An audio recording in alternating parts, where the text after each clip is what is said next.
की होली नहीं खेलना चाहते, ये खुद भाग जाते हैं चड्डीदारी। ये जनता को लड़ाकर देश में नफरत का माहौल क्रिएट करना चाहते हैं, हिंदू मुस्लिम में खून की होली खिलवाना चाहते हैं, जो कि हिंदू और मुस्लिम बहुत ही समझदार और इंसानियत के दायरे में रहते हुए दोनों मजहबों के त्योहारों को बड़ी मेल और मोहब्बत से मनाता है। ये जो हाफ चड्डी वाले अधिकारी बैठे हुए हैं, ये जो इनकी आरएसएस विचारधारा से आए हुए ज्वाइन हुए अधिकारी हैं, वो एलपीजी नाले गोबर से अपना और नाले की गैस से अपना रोटी बनाए, खाना बनाए। मोदी जी के मंत्र से नमो नमो नमो मोदी नमो नमो गैस आ जाती थी। तो सवाल ईद आने वाली है और ईद से पहले फिर प्रशासन, खासकर संभल के प्रशासन से फिर वही बयान है, सीओ है वहाँ के नए, वो पहले तो ईरान पे उन्होंने घेरा, ईरान समर्थकों जो ईरान पे नाच रहे हैं उन्हें ईरान भेज दिया जाएगा। इस पे क्या कहेंगे? देखिए, प्रशासन बेकाबू हो गया है।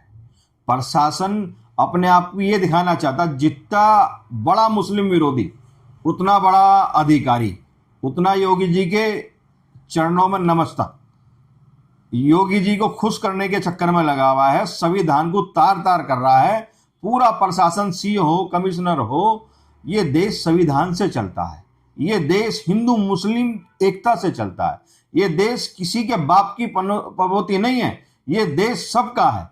हमें संविधान ने सबको एक समान अधिकार दिया है। हम ईद पर जिस तरीके से नमाज पढ़ते थे शांति के साथ, शांति के मैसेज के साथ, उसी तरीके से हम करते आए हैं और करते रहेंगे। जो साहब ने बयान दिया है उसकी मैं घोर निंदा करता हूं और उनके खिलाफ सख्त से सख्त कार्रवाई करने की और सस्पेंड करने की मांग करता हूं।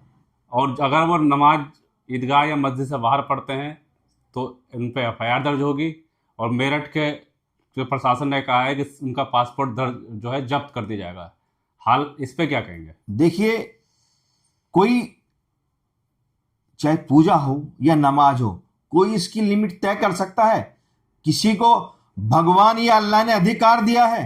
अरे हम 140 करोड़ देशवासी, सबकी आस्था अपने अपने धर्मों में है, सब अपने अनुसार, अपने भगवान के अनुसार धर्म को मानने वाले लोग हैं और उसी के हिसाब से वो पूजा पाठ करते हैं। किसी के बाप ने कोई ऐसी संख्या नहीं डिसाइड की है कि वो इतने लोग नमाज पढ़ने चाहे, इतने लोग पूजा करने चाहें। ऐसे लोगों के खिलाफ ये जो माननीय उच्च न्यायालय ने, इलाहाबाद न्यायालय ने आदेश दिया है, मैं उसका धन्यवाद कहना चाहता हूं कि देश में अभी संविधान बचा है, देश में अभी न्याय प्राणी बची है, वरना ये अधिकारी हिंदू मुस्लिमों को अभी लड़ा रहे हैं और ये अधिकारी देश को और धर्म को भी बांटने पर तुले हुए हैं। ईद की नमाज में अक्सर कुछ सालों से विवाद हो रहा है, आखिर ऐसा वजह क्या है? ये वजह कुछ नहीं है। मैंने देखा है हमारे हिंदू भाई ईद पर हमारे घर सवैयां खाने आते हैं, हम दिवाली पर, होली पर उनके साथ त्योहार मनाने जाते हैं। ये हमारे हिंदू मुस्लिम में नफरत नहीं है। ये जो अधिकारी बैठे हुए हैं, ये जो हाफ चड्डी वाले अधिकारी बैठे हुए हैं, ये जो इनकी आरएसएस विचारधारा से आए हुए ज्वाइन हुए अधिकारी हैं, ये चड्डीधारी अधिकारी, ये चाहते हैं देश में नफरत फैले, नफरत रहे, भाईचारा खत्म हो। ये इसी को ध्यान में रखते हुए हमेशा बयान देते हैं। देश ये चाहता है कि हिंदू मुस्लिम एक रहे, एक साथ रहे, पूजा भी करें, नमाज भी पढ़े। देश में कोई इसके विरुद्ध माहौल नहीं है, लेकिन ये अधिकारी जानबूझकर ऐसा माहौल बनाते हैं कि हिंदू मुस्लिम में जो खाई है वो लंबी हो जाए, वो प्यार बना ना रहे। मैं इसकी घोर निंदा करता हूं। वजह क्या है? क्योंकि ये मुस्लिम क्षेत्रों में ज्यादा करते हैं। अभी पीछे आपने देखा होगा एक अधिकारी थे, सीओ अनुज चौधरी हैं, वो एक कंधे पे गदा लेके चल रहे हैं, वर्दी पहन के चल रहे हैं और मुसलमानों को गाली दे रहे हैं। ये धर्म नहीं सिखाता कि कोई भी अधिकारी इंसानियत से बड़ा नहीं है, धर्म से बड़ा नहीं है। ये अधिकारी अपने लालच में, अपने प्रमोशन के लालच में देश को फाड़ रहे हैं, देश को बंटवारे की ओर ले जा रहे हैं। ऐसे अधिकारियों को मैं कहना चाहता हूं, ऐसे अधिकारियों को इनकी सर्विस से निकाल फेंक देना चाहिए, इनको जेलों में डाल देना चाहिए। ये अधिकारी जानबूझकर ऐसा माहौल बनाते हैं कि देश में नफरत पैदा हो। अभी दिल्ली से कुछ संगठनों का बयान आ रहा है कि इस बार ईद भी होगी और ईद तो नहीं होगी लेकिन होली खेलेंगे हम। देखिए अभी होली हमने हिंदू भाइयों के साथ खेली है, लेकिन ये चड्डीधारी, ये बजरंग दल, ये हिंदू रक्षा दल, ये लोग जाकर वो नफरत फैलाते हैं। वहां माना तरुण के साथ गलत हुआ, लेकिन वो क्या माहौल था, किस विषय में? दो पक्षों की आपस में लड़ाई हुई, एक पक्ष के हाथों दूसरा पक्ष मारा गया। मैं उसकी भाई की, उसके परिवार की पीड़ा को समझ सकता हूं, जो हुआ वो गलत हुआ, लेकिन हमारा कानून, हमारा संविधान ये कहता है कि देश में प्रशासन है, उसके खिलाफ, मारने वालों के खिलाफ सख्त से कार्रवाई होनी चाहिए। ये जो लोग नफरत फैला रहे हैं कि खून की होली होगी, ये खून की होली नहीं खेलना चाहते, ये खुद भाग जाते हैं चड्डीदारी।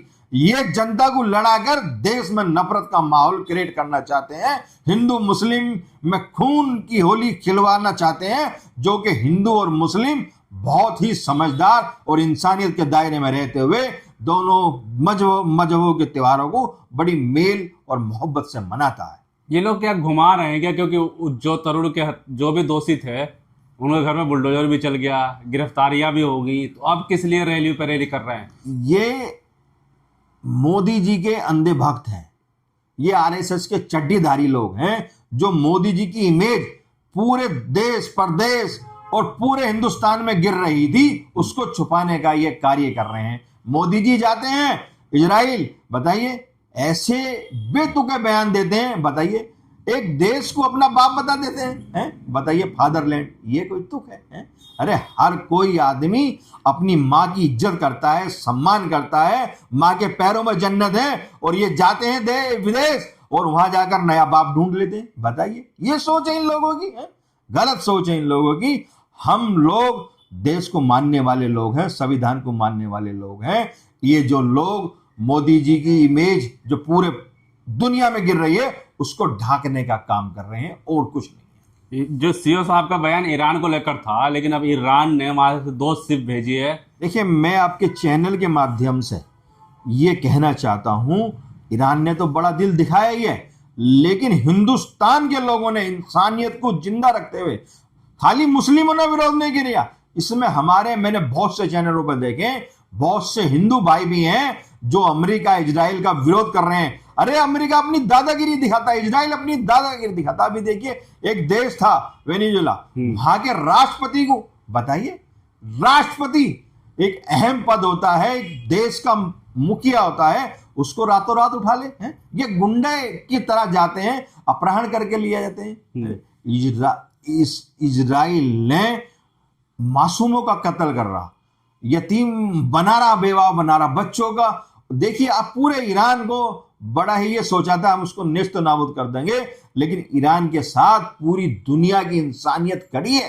हिंदुस्तान की आवाम ने, हिंदुस्तान की जनता ने, उसमें मुस्लिम ही नहीं, हिंदुस्तान के हिंदू भाइयों ने भी ऐसा विरोध प्रदर्शन किया इजराइल और अमेरिका के खिलाफ कि आज उस ईरान को इंसानियत के नाते झुकना पड़ा, और उन देशवासी और उस जनता को आने वाले नवरात्रों को ध्यान में रखते हुए, आने वाली ईद को ध्यान में रखते हुए 2 शिप जो एलपीजी और गैस और पेट्रोल के हिंदुस्तान में आने की इजाजत दे दी। मैं कहना चाहता हूं अपने देश की विदेश नीति को और देश के प्रधानमंत्री को कि अब डूब मरना चाहिए।